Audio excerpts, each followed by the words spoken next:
Hey, I've been hearing a lot about this Mandela Effect, and so I wanted to check it out and see for myself what it was all about, if it was real or if it was just science fiction or what. And so I did a quick search on it, and these are some of the things that I've found out.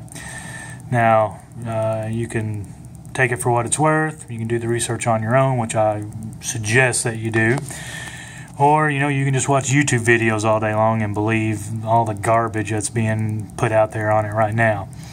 So, hopefully this helps some people out, and maybe you can see clearly now. The Mandela Effect, let's start with where it originated from.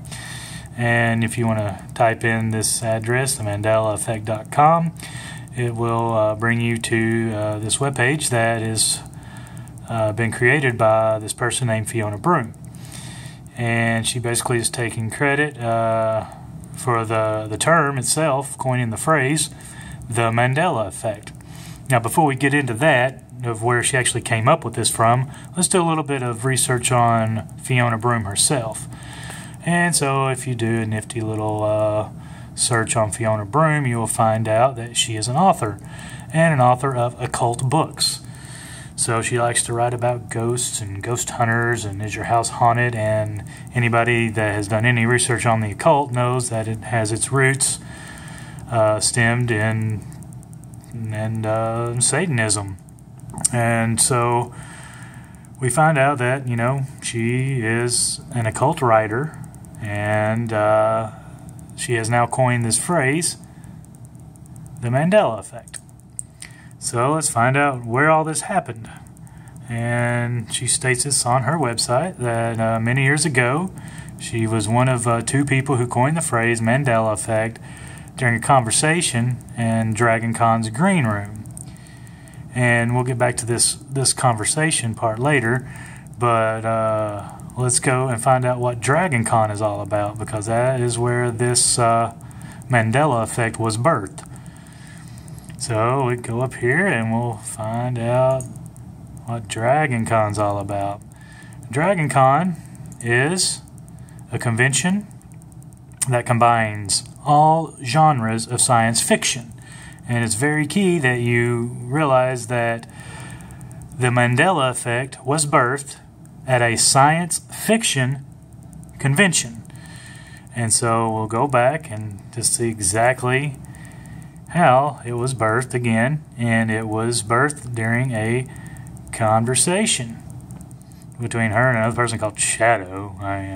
Who calls himself Shadow? I don't know. It's kind of weird if you ask me.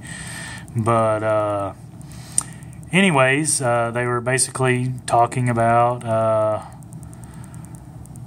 other people remembering Nelson Mandela's tragic death in a South African prison, and everyone knows that back in 2010 that's not true.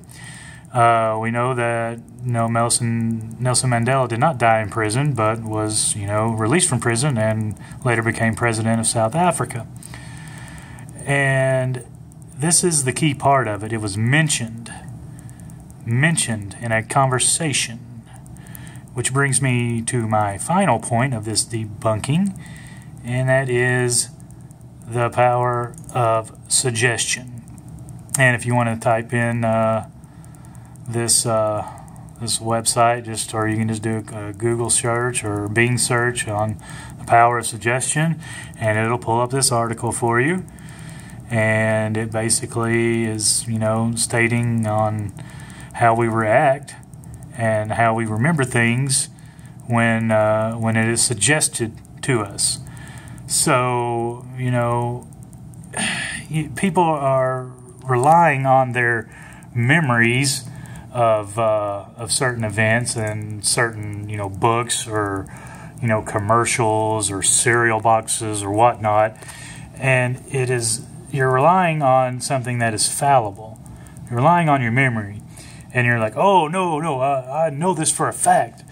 But do you? Do you know it for a fact that's how it was? Do you know for a fact it's been changed? Because if that was the case, if we were all have these impeccable, infallible memories, then why isn't there a planet full of geniuses running around? Anybody that's ever taken a test knows that it's almost impossible. It's really hard to get 100% on every test that you have ever took.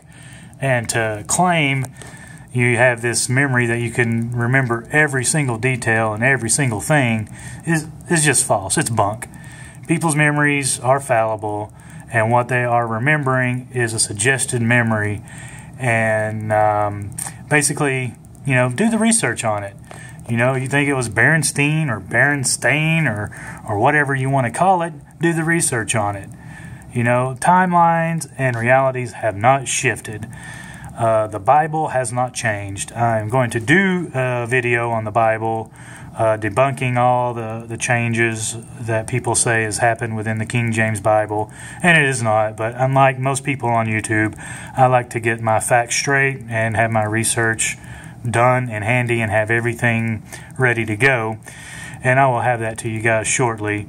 It will be backed up with original Greek manuscripts.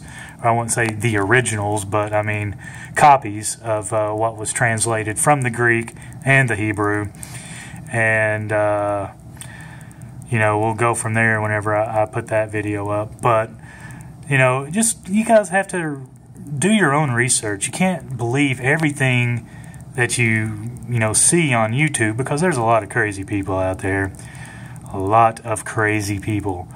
So do your own research, find the answers for yourself, and then come to a conclusion. Don't just, believe something that you read on, YouTube or see on YouTube, because as I have just pointed out, that this whole Mandela Effect is nothing more than a science fiction fairy tale birthed at a science fiction convention by a science fiction / occult author. So do your research, people. And like I said, it took me like 15 minutes to put this together. So I mean, it really wasn't that that hard of a subject to research. So do your own research.